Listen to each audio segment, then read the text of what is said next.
Alright guys, Lance the option teacher here. I already have the levels set up. I haven't looked at the chart at all. And let's do the replay and I'll show some possible setups that I would have done.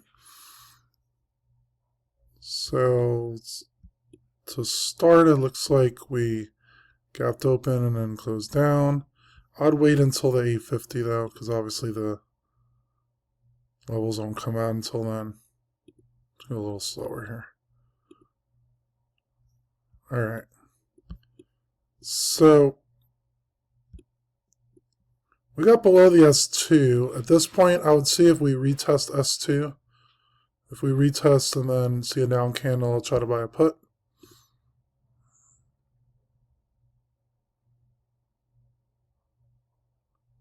A little quicker. Keep going down. I wouldn't play these.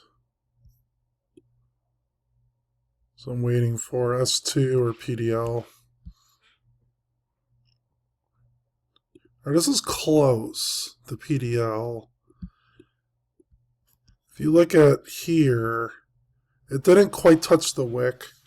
The wick didn't quite touch PDL. If it did, and then I see the up candle, I'd wait until the candle closed, buy a call with a stop loss if it went back down to PDL. If it profited, I would close out around 15% on the call contracts with one runner on. I probably wouldn't have taken it though because it didn't hit the PDL.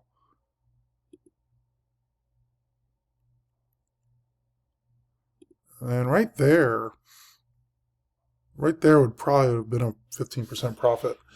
I would have entered around 680.91, and it's at 681.80. Yeah, that's at least a 15%er right there. And then at that point, I would have closed it out.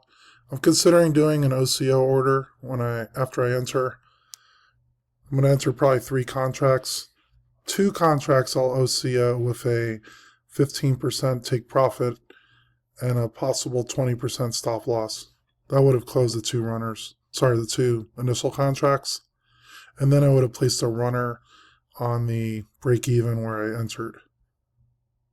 Let's see how high up it went. That probably would have stopped me out on the runner. Still would have been a decent trade. Now I'm looking for S2 or PDL.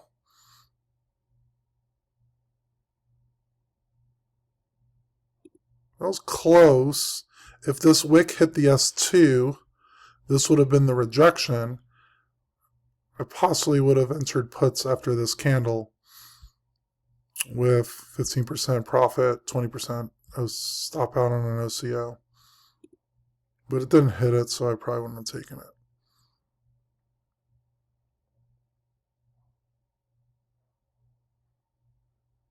I wouldn't take any of these. Looking for S2 or PDL.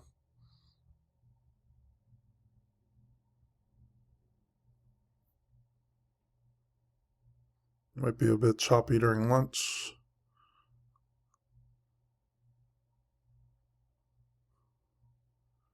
We have to go a pretty decent amount to get to the 683. This was close again. If this wick hit the PDL, this candle reversed it, I possibly would have taken a call.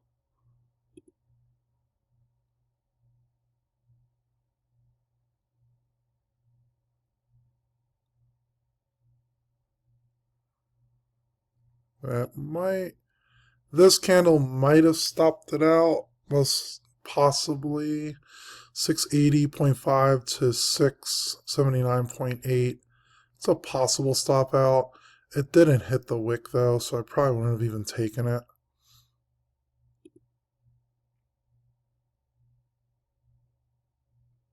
Now I'm looking for PDL or S2. We're already near 2 o'clock.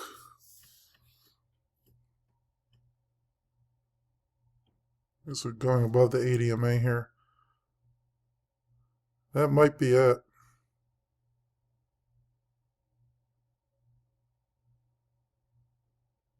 Too much chop here. Looks like it's it. It's too late in the day now. I'll probably might have done a 1 DTE. And I'm going to 4. Let's just change this to my time zone, but it looks like it's it. It's just been too choppy the rest of the afternoon.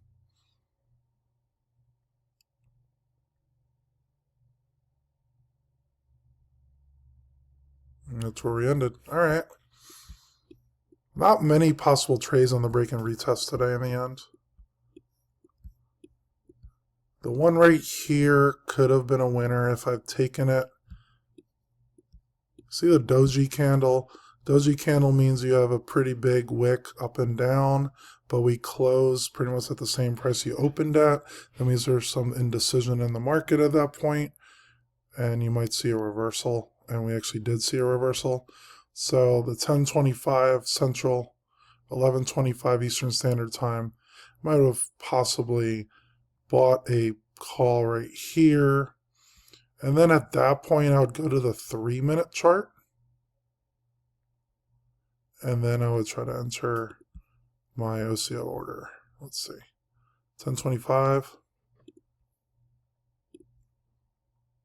10:25. Yeah, we came really close.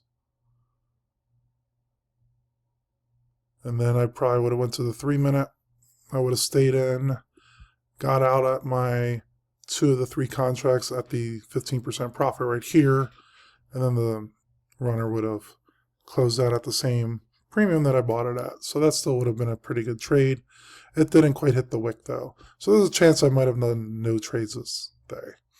Just got to be patient with it, wait for the A+ ideal setup, then take it with full conviction, follow your plan with your OCO and take profit, and then just do that over and over again. Hopefully that helps. Leave a comment down below or ask any questions, and I'll see you guys on the next video.